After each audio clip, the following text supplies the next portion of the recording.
So rhetorical devices. This is the foundation of all of American literature, like all of it.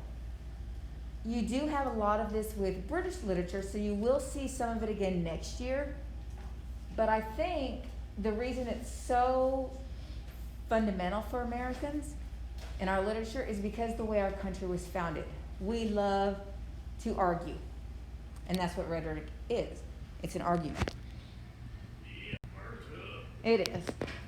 Okay, so what is rhetoric? If I have a definition that is different from the one that you have, add mine to what you have. If I write something on the screen, you're going to add it to what you have. Okay? So you should have the basics down so that you don't have as much writing to do. And then you're just going to sort of add what I have up here as well. Okay. So what is rhetoric? It is the art of effective or persuasive speaking and writing. Okay. That's one of the things that often throws kids. It's not just using the device. Yes, you've got this device in here, but was it used effectively? And that is what I'm going to be asking you to determine on assignments as we go through. You know, the first time it's find them. The second time, why was it used? The third time, how effective was it? Okay. So each time we look and find these devices, you're going to be doing more and more with them. Okay, so next to rhetoric in your notes, I want you to draw my triangle. Okay. And then label it as I labeled it. All right, this is called the rhetorical triangle. Okay, every writer starts out with this in their mind. Okay, the first thing is the audience. Who is going to be listening or reading this speech? If you are in science class and you're talking about Harry Potter, unless you happen to have a fan in there, it's completely off La La Land, right? The people are tuning you out. So who is in your audience? That is the first thing that you have to consider. They have to match to be effective. If it doesn't match, it's not effective. Okay. These two, logic and emotion, work together. Can you guys read the red? I should switch that to yellow. Is the yellow easier to see? Okay. The logic and the emotion work together. Okay. I like to think of these as the yin and the yang. You cannot be effective without both. Okay. If you have only emotion in a speech, all your author is doing is complaining and whining. It's kind of like clicking on Facebook and looking at those comments and reading how people complain. Okay? It is nothing but emotion. I'm so upset because of blah, blah, blah, and blah. Vice versa. If a person only uses logic, we talked about this the other day, you're creating an argument based on facts, and that's not a true argument. It's like reading a science textbook. It's very, very dry and very boring. Okay? All of these work together for something called context of the situation. Okay? You have to know the context or the situation. Draw my little circle in your notes. Okay? And write context and situation. All of those play a part in the context of the situation. Okay? So for example, I could use examples a few years ago that I couldn't use now because of it being a election year. Okay? Everyone is so polarized right now as to do they go left or right on the political spectrum, that even mentioning that would get such an argument that there would probably be a fight. Okay? The situation has changed. Whereas a few years ago, the situation was not as tense, right? So I could have used examples for that. So you have to keep in mind the context, and that's one thing that I truly, truly believe that many people forget. I was reading this summer, the whole statues that come down. One of the things that, people were giving interviews and so forth in the newspaper, and you had some historians and some people who were just historians because they like history. And they were commenting, oh, this general would be unhappy this, and this general would be unhappy this. They're taking speeches out of context. Okay? You have to remember what was going on in the time period that this was written. Context is so important. You have to have it. That's why in American Lit, I get it every year. Why do we have to learn history in here? Because the context tells you whether or not this speaker was effective. You have to have the context of the situation. All right, here's an example. Emotion. I want to give you guys homework. I don't want to do it. I'm too busy. I don't care. English is not important. I had that yesterday from a distance learner. I have more important things to do.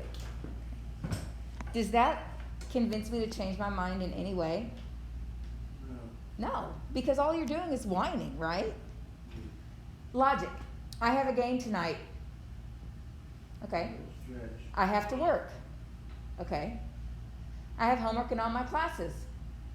Okay. There's no help at home. Okay, I kind of feel bad about that one. But have you convinced me at all?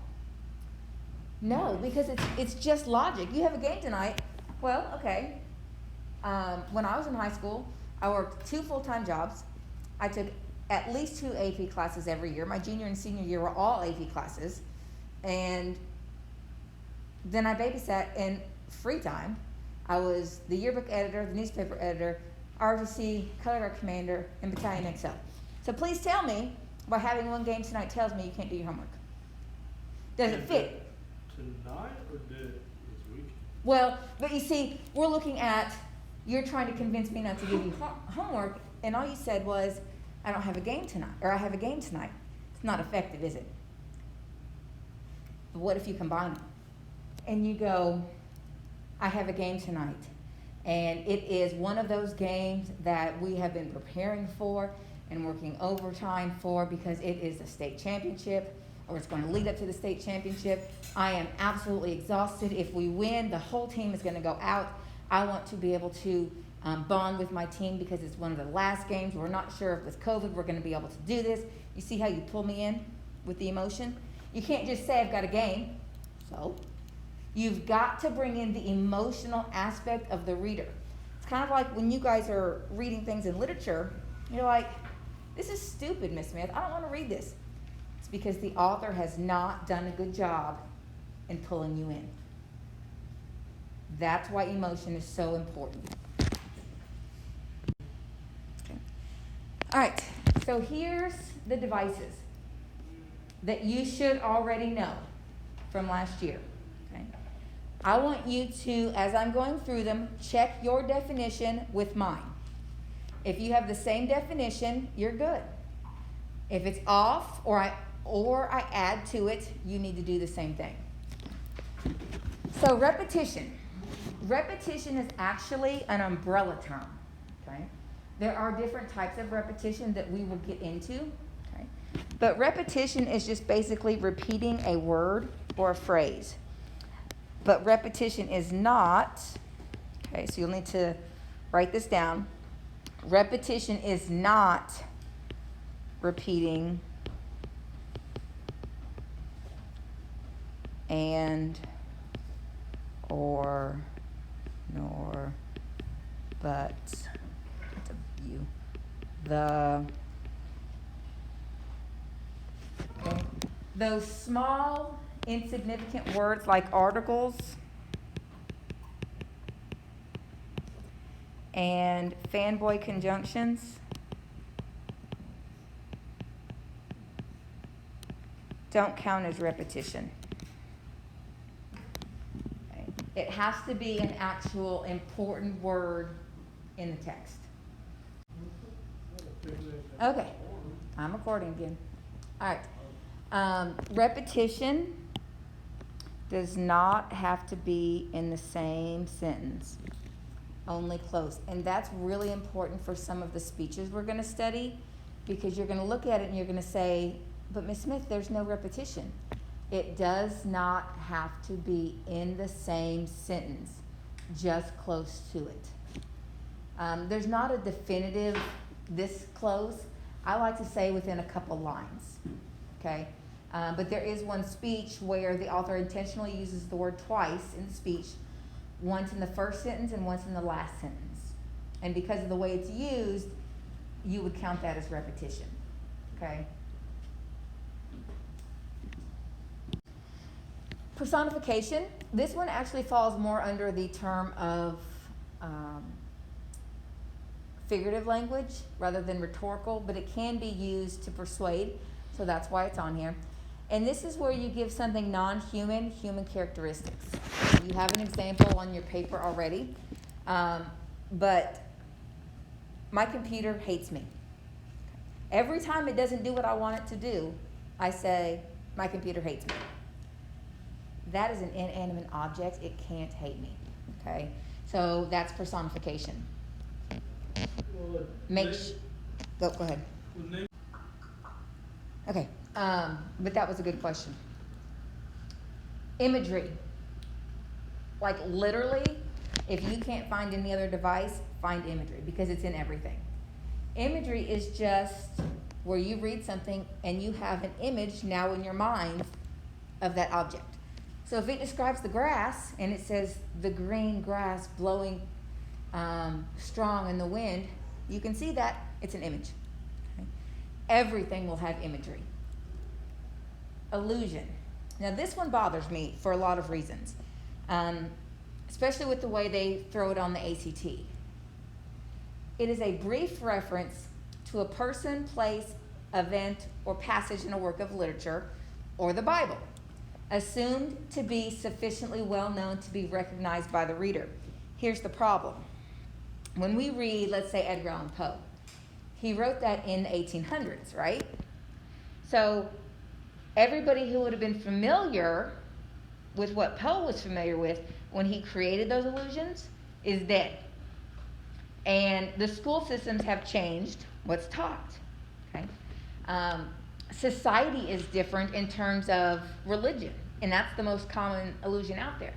And so you come into the classroom now in 2020, and you have these authors that we're studying, and they've got illusions from the 1700s and the 1800s. And if you don't get the illusions, you're missing the theme, or you're missing the characterization, and it causes a problem because it's not fair to you because you don't have the same background. So I really think illusions are one of the hardest ones to get because you just don't have all that knowledge. And it's not like I can go, all right, we're going to read these 20 stories you need to understand Poe. Okay? So don't get frustrated. We'll talk about illusions in each story as it builds. Sarcasm. I don't know who said it, but it's one of those sayings where they say sarcasm is a sign of, what was it? Sarcasm is a sign of a weak mind, I think is what the saying is. I don't agree either. Taunting, sneering, cutting, or caustic remarks. Well, I'm a very sarcastic person, like extremely. So I tend to disagree with that saying on sarcasm. They actually tell teachers not to be sarcastic when teaching because it hurts people's feelings. And you're not effective as a teacher. But it's like my base personality to be sarcastic about things. And I think society has changed enough that many teenagers, I can see that with elementary kids, but I think many teenagers are also sarcastic. And so it binds with them a little bit. Like, it doesn't bother them as much.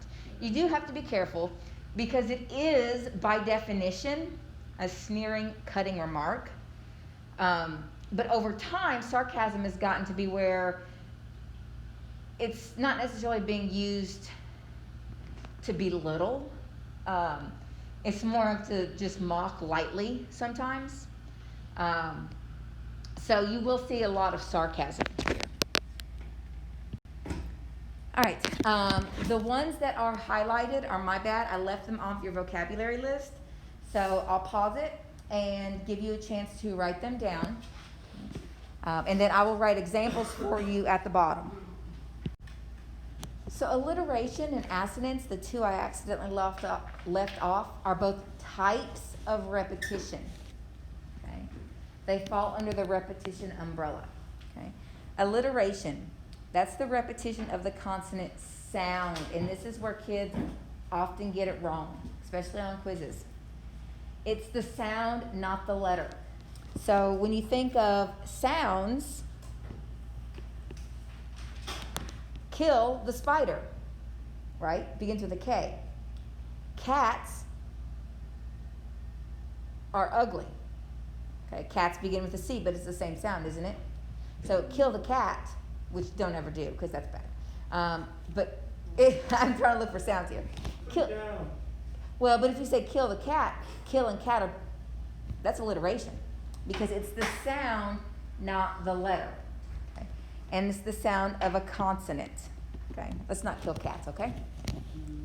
You a cat person? I'll try. No, but it's still bad to be thinking about that, so we want to say no.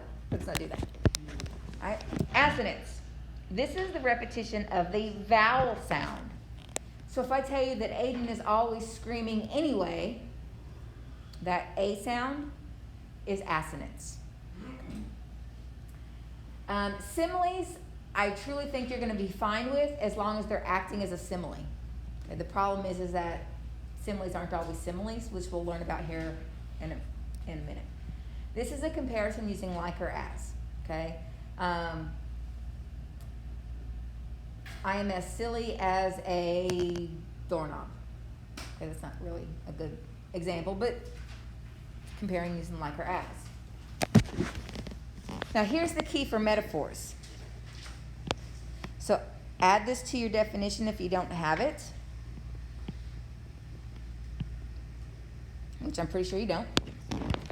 Keywords for a metaphor. Okay. Everybody knows a metaphor does not use like or as. Okay. I'll pause to give you a chance to write. The key words to finding a metaphor is and are. My boys are animals. I love them to death, but they are. Like, literally. I mean, besides the fact that they run around the house screaming like they're hooligans, they're animals. I am comparing them to animals. When I ask you next week to find examples of metaphors, all you have to do is skim the passage and look for the word is and look for the word are. As soon as you find one of those words, stop, read both parts of that sentence, and ask yourself, is it comparing? If it is, you've got a metaphor. Metaphors are one of the most used literary devices. You will have them in almost everything you read. They're very easy to find if you do it that way.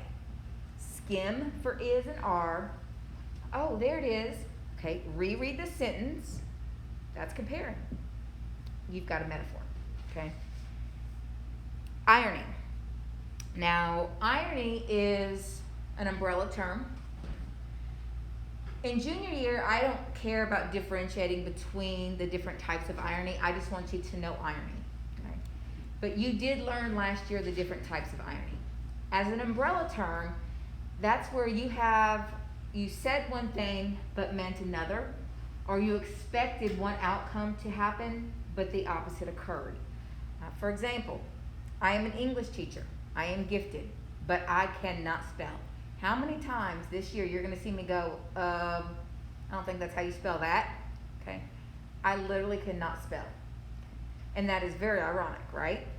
Okay, that you would think that someone that can do all these other things can't spell. Okay. I wasn't spelling bee. Great short-term memory, but I cannot really spell. It's because I spell phonetically, and I pronounce the word in my head, and I spell it that way. The problem is that we all know that does not work out, okay? So, that's irony. In literature, you have the same thing. Irony is not necessarily in one sentence. Sometimes it takes 2+ sentences to show up. So add that to your notes. One of the things I found last year with kids, they would be going through the assignments and they would say, I can't find irony in the sentence. Doesn't have to be within one sentence. Sometimes you've got the beginning part of irony in one sentence and the other half of it in another sentence or another paragraph. Okay? That's tends to fall in situational, but it's still ironic. Okay? Anaphora. This one is probably new to you. Anaphora is a type of repetition. And this is where you have phrases at the beginning of a sentence that are repeated. Okay? If you label anaphora repetition, I will count it wrong. Okay? Because anaphora is a type of repetition. Repetition is just a random word that is repeated within something. Okay, speeches was what we're studying right now. But anaphora specifically says that this word is repeated at the beginning of a sentence or phrase. Okay? So when you look at our example down here, but in a larger sense, we cannot dedicate, we cannot consecrate, we cannot hallow this ground. In the middle of this sentence, you have 3 clauses.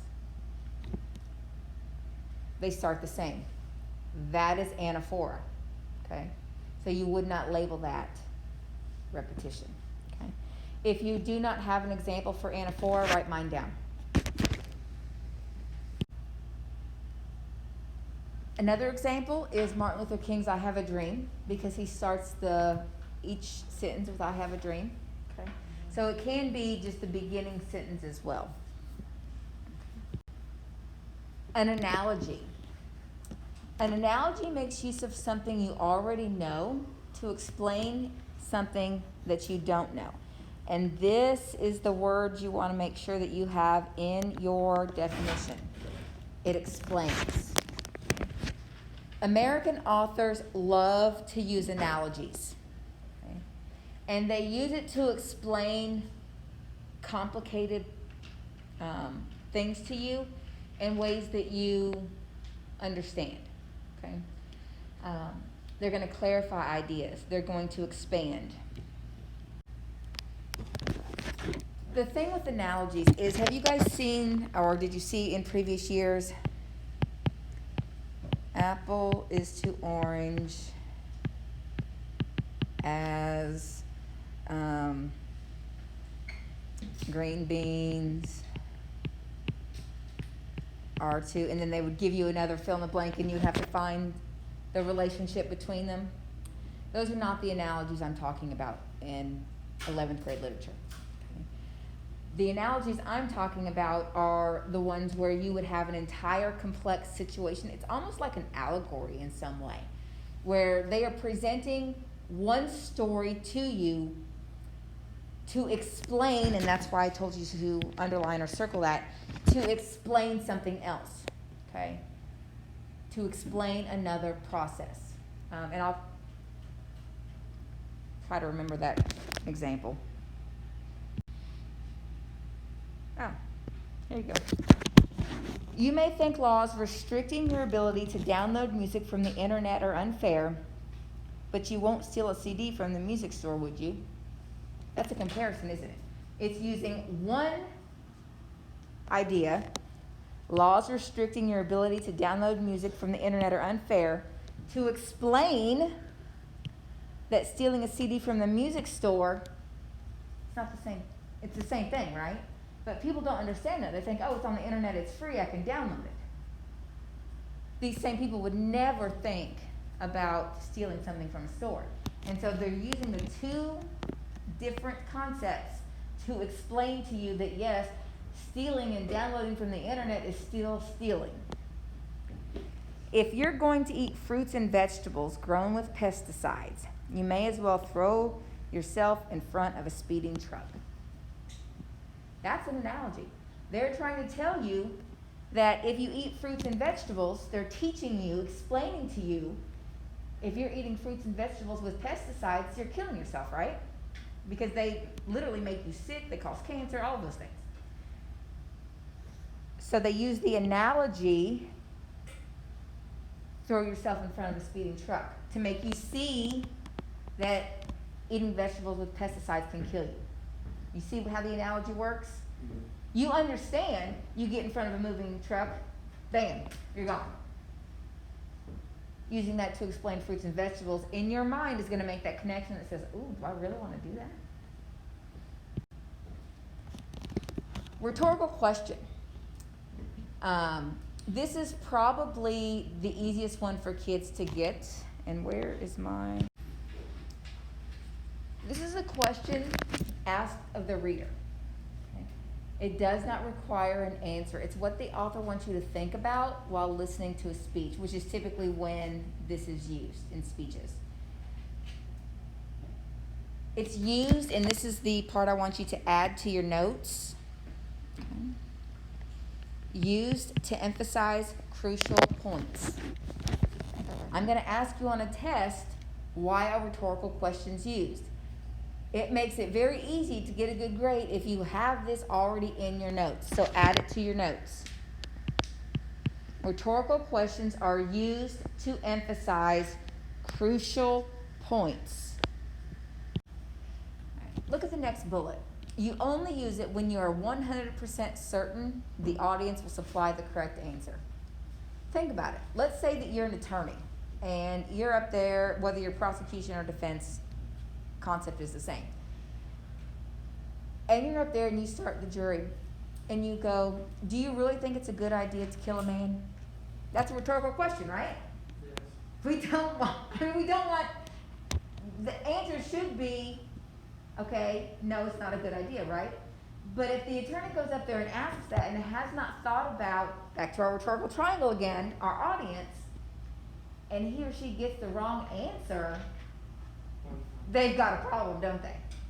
So this is why you have to make sure our rhetorical trial comes into play with our audience here, okay? With rhetorical questions. Know your audience before you ask that rhetorical question. Okay. Example, for what can war but endless war breed? Notice the question mark. It's an easy way to find the rhetorical questions. Skim through and find the question mark. Okay. In this age of modernity, can we truly condone such horrific acts? Okay. Think about it. You're talking about all the death and destruction that comes with war. And so you ask this question, should we condone these horrific acts? No, we should not condone them. So make sure that whoever's in your audience, though, isn't a serial killer. Okay, because otherwise, you will have that little issue of going, oh, there's nothing wrong with killing millions of people. Well, or someone like Edgar Allan Poe who does it, in literature for fun, and because he found literary, or even Stephen King does it very well too. So either way, know your audience. Okay. Do you want a world in which those dearest to you can know peace and safety? Or a world in which every moment carries with it the constant fear of death? Now, all of these are also hyperbole. Now, that you don't have to add to your notes that it's also hyperbole, but you do have to add this. Devices can overlap. So go ahead. What do I mean by devices can overlap? It means that you're going to have a sentence right here, and it can be multiple devices. So you have a rhetorical question, okay? You've got repetition, okay? You've got irony, okay?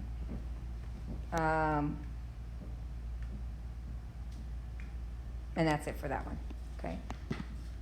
If you only label it one thing on your assignments that I'm going to give you next week, you're going to be turning it in going, I only found 5 devices out of the list, and I'm going to fail. It's because you have to go back and look at what you've already identified and label them everything that they are, okay? On the quiz that you'll take next week, it will actually be wrong if you don't label it everything that it is. So be aware that they do overlap. Humor. This is where you create a connection with the audience. We won't get to humor until January with Mark Twain. The writers in the first and second 9 weeks are darker because it was the foundation of America. So you have colonialism and then the dark romantics like Edgar Allan Poe and Nathaniel Hawthorne. So we'll get to humor, but it will be later. Hyperbole, okay? I want you to add to your notes this part right here.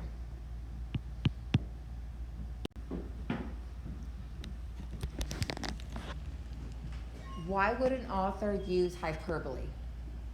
To energize, to add humor, or to highlight differences? Every test or essay that I give you, I'm going to ask you why it was used. If you have your notes, all you have to do is look at them and go, okay, hyperbole was used. It says that hyperbole is used for these 3 reasons. So looking at my text, oh, well now it's funny. That's why it added humor. Literally, these are the answers that you will need all year. You just have to make sure you've added this to your notes. Why use a hyperbole? If an author wants to give energy to the text, okay, which draws the reader in, if the author wants to add humor, real humor or sarcastic humor, okay, still humor, and then to highlight differences between 2 things. And then you just have to figure out which one of those reasons was used. Example, the planet is getting so crowded we may have to take turns sitting down. So that image that comes to mind of overpopulation, okay, so everyone's going to have to stand up all over the world because there's not room to sit down. Okay. Obviously, that's not true. It's exaggerating it, but it creates that image, okay, and it kind of gives you a little bit of a chuckle, like I can imagine everybody just standing around the whole world like that. There are more reasons for NASA to find a trip to Jupiter than there are miles in the journey. At these words, the people became so silent you could hear a beating heart from across the room. All exaggeration, and it's all, depending on the text as those comes from, their purpose is going to be slightly different. Understatement is the opposite of hyperbole. And I need you to add this to your notes. It's a nice little star. All right, an understatement is when you have a word, a phrase, or a sentence where they say something and it's really less powerful than it's meant to be, okay? But it's done on purpose. It's done to show or to highlight how powerful something is. It gives impact and humor. I'm a little tired of COVID. What about you guys? Yes. That is an understatement. Okay? When I say a little tired of COVID, when you look at it, you're thinking, man, COVID is this big thing, and this has been going on for 6 long months. For the love of God, please, right? That's kind of how we're all feeling right now. So when I say a little tired, that is almost belittling it a little bit, isn't it? So I'm mocking it in some aspects. That is an understatement. Okay? That is an understatement. Understatement is used a lot when I teach. So why am I using it? Typically, it's to highlight how powerful something is. Okay, that's the one that's most common here. It also does do a lot of impacts. I don't really use it much for humor. Authors, same thing. Twain, he does use it for humor, but again, that's not till January. The authors you'll have first and second 9 weeks are going to be these two right here. Leonardo da Vinci had a good idea or two. Now, when I read that aloud, you can almost feel the understatement, can't you? Because it comes out of sarcasm. Yeah. But when you look at it on paper and you're reading it in your head, then you're going, you have to think about it a little bit, okay? The Middle East is currently having some political squabbles. Okay, half of that is in the middle of a war. Well, actually, they're kind of in lockdown right now, so this probably isn't an up-to-date example. But do you see what an understatement is? Okay. Antithesis. Oh, okay. It seems on the surface that antitheses are simple. Okay. It's just contrasting language to show contrasting ideas. Okay. Oh, okay. Contrasting language to bring out contrasting ideas. So in other words, Ms. Smith, you're saying opposites. Yes. Okay. I always tell kids to add that word to their definition because that word is familiar to them and it's easier to understand. All right, so they are opposites. Example, kind and cruel. Hope and heartache. Those are opposite words, but they're also contrasting ideas, aren't they? The opposite idea of hope is heartache. Okay, you're depressed, you have no hope. It's heartache. If you're really kind, the contrasting idea is cruelness. And so when I say opposites, they are, but don't forget that those opposites are contrasting ideas. Okay, not just opposite words. Okay, they have to be contrasting ideas. That's one small step for man, one giant leap for mankind. Contrasting ideas, right? If you think about it, when he first landed on the moon, he was talking literally about that one little step he took to land on the moon. But the contrasting idea of a giant leap for mankind. Okay, so you have your antithesis. Not be judged by the color of their skin, by the content of their character. So how are you going to judge them? The color of their skin or their character, which is internal. So those are technically, when you look at it, not exactly opposite words, but the concept is an opposite, isn't it? Okay? So it does not have to be opposite words. It can be opposite concept. Opposite. Is there an E in opposite? Opposite concepts. Okay?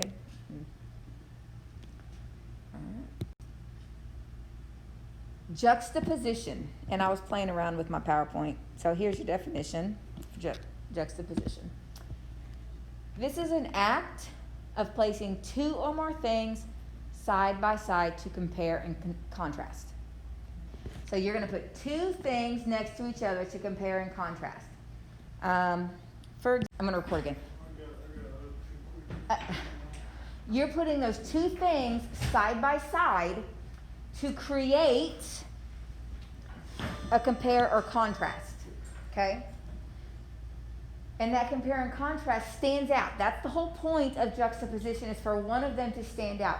So if I was trying to emphasize how tall Kenny was, I would never put him next to Luke, would I? Okay? I would put him next to someone else, and vice versa. So who you put them next to depends on what you're trying to highlight.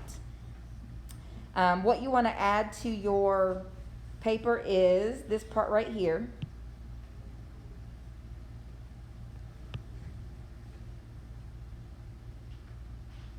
Okay.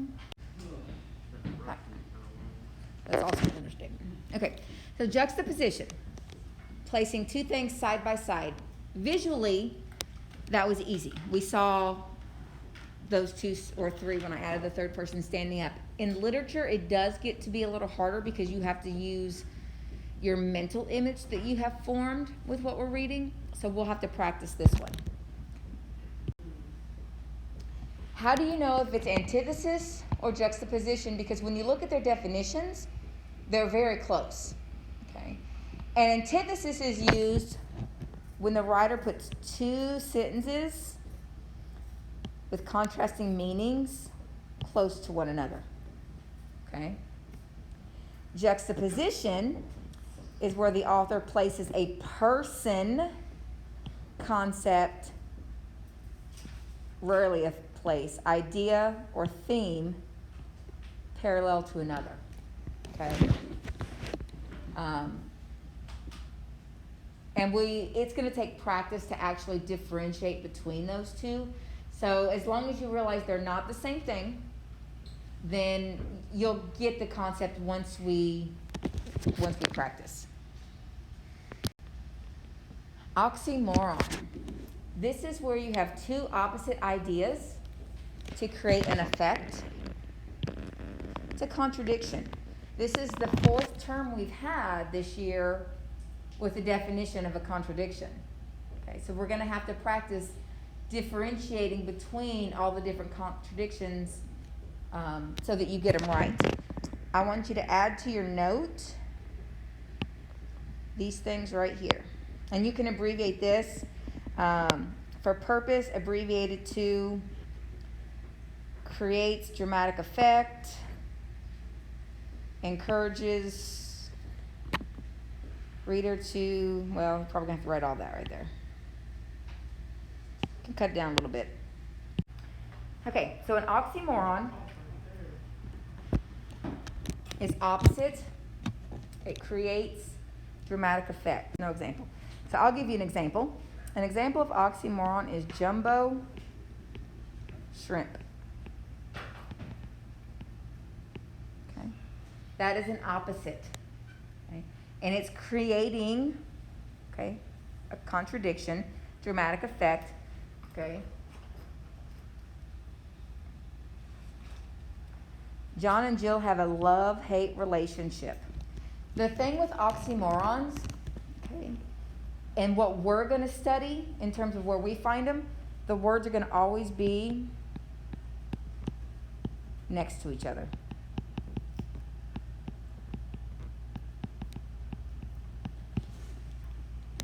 In the literature that we read in this class, all of your oxymorons are going to be right next to each other. Okay, just like jumbo shrimp or love-hate. Okay, so you won't have to think too hard about that one. Okay, just find the ones where they're next to each other. Oops.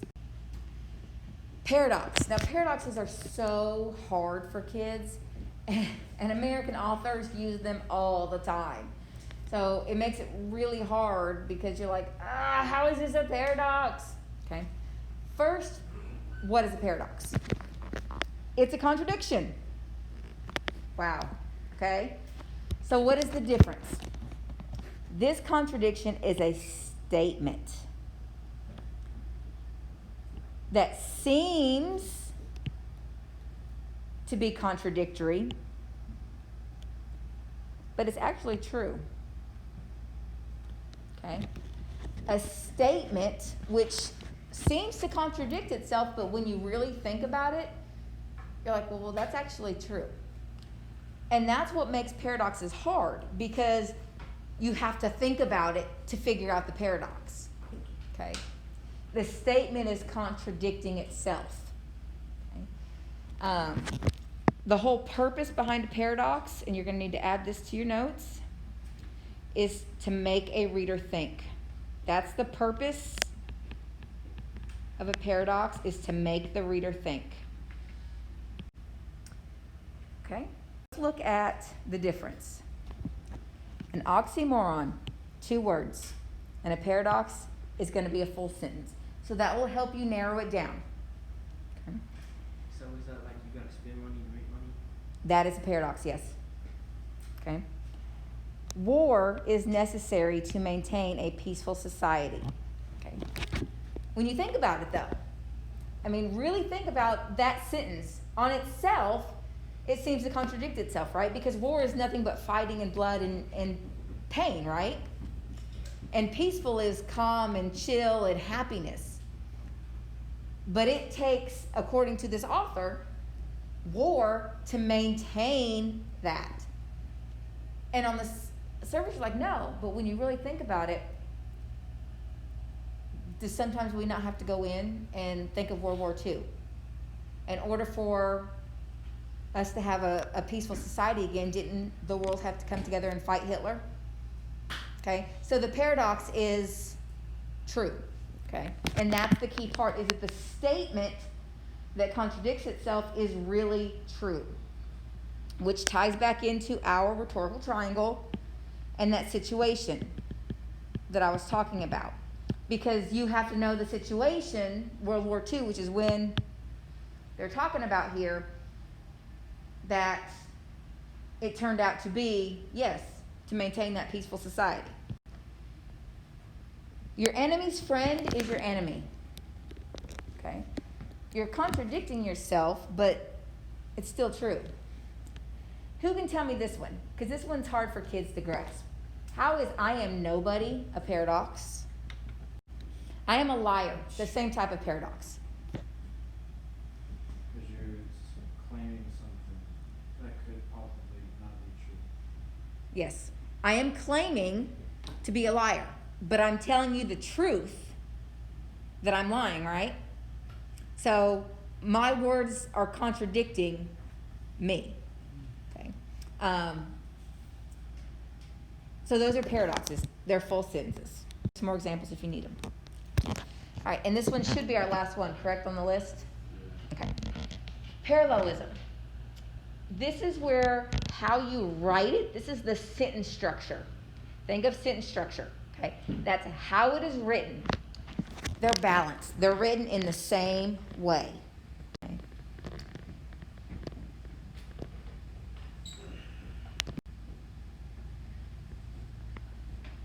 Okay, here. This is easier to teach when you can see it, rather than just giving you the definition that says parallelism is written in the same way. It never clicks with students that way. Tobacco should be outlawed because it endangers, pollutes, and drains. They're all in present tense, are they? That is parallelism. Because they end in the same tense. So when I'm talking about sentence structure and the definition says that they're written in the same form, that's what I mean.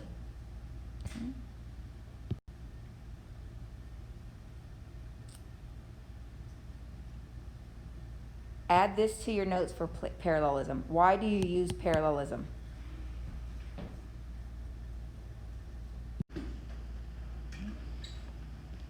Authors use parallelism for a reason. Like literally, you edit for parallelism. And it's done to add clarity and fluency. Okay. If an author uses faulty parallelism, a lot of times readers will stumble when they're reading. Okay, because you're like, what?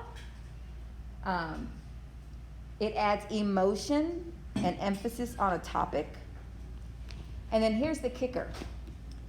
There's 5 questions on the ACT that deal with parallelism. It's going to give you a sentence, and it's going to say, it doesn't actually call it parallelism, but it's one of those, which is the best way to write this sentence, and it's got parallel structure in it, okay? So we're going to work on parallelism the whole year to make sure that you get that. Betty has intelligence, honesty, and she is funny. On the surface, it seems like there's nothing wrong with that sentence, but look at it. You've given me 1 list, 2 lists, and then you gave me a full sentence. So to fix that, you would have to do 1 adjective, and I would actually put in funny. Oh, I was like, I typed in humor. Should be humorous. Okay. Good writing requires you to plan outlines, write several drafts, and revision. that doesn't work, okay? Good writing requires you to plan outlines, write several drafts, and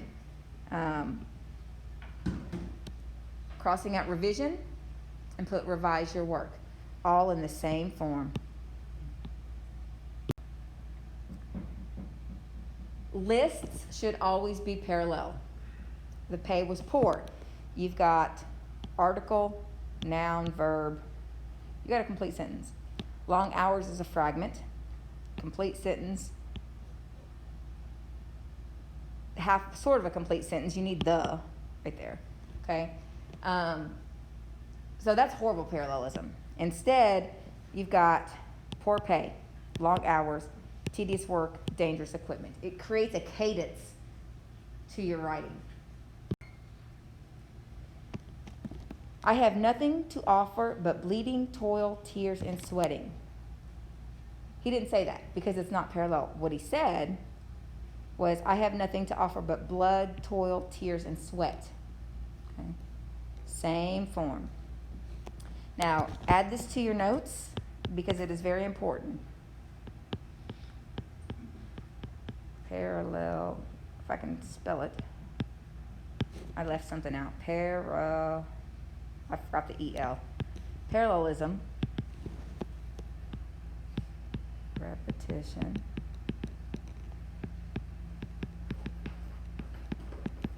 If you have parallelism, always look for these two items because repetition creates parallelism.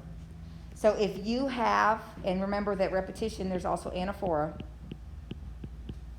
If you have repetition, you probably also have parallelism, okay? If you have an antithesis, antitheses are written with parallelism. So if you have one of those, you probably have both or all three, okay? So make sure you have that added so that you don't get those questions wrong. All right, anybody confused on parallelism? Would you like more examples or do you think you're good? All right. For those of you at home, I'm going to scroll through the rest of the slides in case you need more examples that you can look at. And then you can pause and look at the difference between them. Okay. And then there's that one and the correct answer right here.